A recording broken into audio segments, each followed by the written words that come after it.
राधे राधे दोस्तों।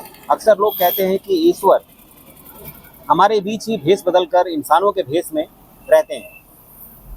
ईश्वर कहें या ईश्वर का अंश कहें, लोगों का ऐसा मानना है कि वो हमारे बीच में ही कहीं ना कहीं होते हैं। मतलब हम में से कोई इंसान होता है, कोई शैतान होता है, कोई भगवान होता है। तो दोस्तों, ऐसे कौन से गुण हो सकते हैं यदि कोई हमारे बीच में ईश्वर है या ईश्वर का अंश है, जिसकी चेहरा या रूप हमारे जैसा है, जो हमारे जैसी शक्ल का है, हमारे जैसे कपड़े पहनता है, हमारे जैसी बातें करता है, हिंदी में, भोजपुरी में, इंग्लिश में, जो भी कह सकते हैं।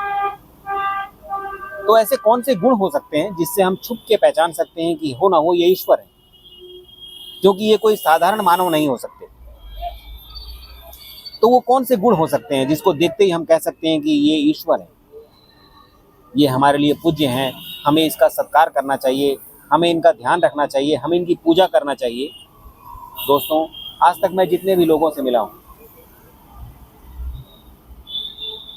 सब में एक चरित्र या एक कैरेक्टर मैंने कॉमन पाया है, वो है पैसे की ललक। इस संसार में सभी पैसे से प्रेम करते हैं, और जब प्रेम करते हैं तो स्वाभाविक सी बात है, पैसे के लिए बेईमानी भी करते हैं, पैसे के लिए चोरी करते हैं, धोखा देते हैं।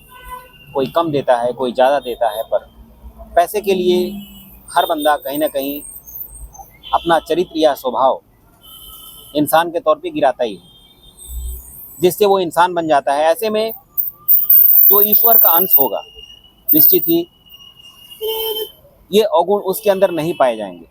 मतलब ये कि जो पैसे को लेकर सच्चा है, ईमानदार है, शरीफ है, जिसने पैसे को लेकर कभी किसी को धोखा नहीं दिया, जो पैसा कमाया पूरी ईमानदारी का कमाया, उसमें एक भी रुपए बेईमानी का ना हो। ऐसा करने पर जरूर ही वो गरीब होगा, पर अगर बुद्धिमान होगा तो इस संसार में कम पैसे में भी खुशमय जीवन जी सकता है। तो दोस्तों, जो भी कैरेक्टर हमारे बीच ऐसा नजर आए, जो पैसे को लेकर ईमानदार हो, सच्चा हो, चाहे वो गरीब ही क्यों ना हो, आप ऐसा मान लीजिए कि वो ईश्वर का अंश है।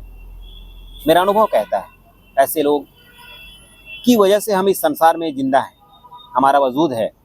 और मैं ऐसे लोगों को हमेशा पूजनीय मानता हूँ, भगवान का अंश मानता हूँ, और हमेशा के लिए इनको इस संसार में ईश्वर की मौजूदगी का एक रूप मानता रहूँगा। राधे राधे दोस्तों।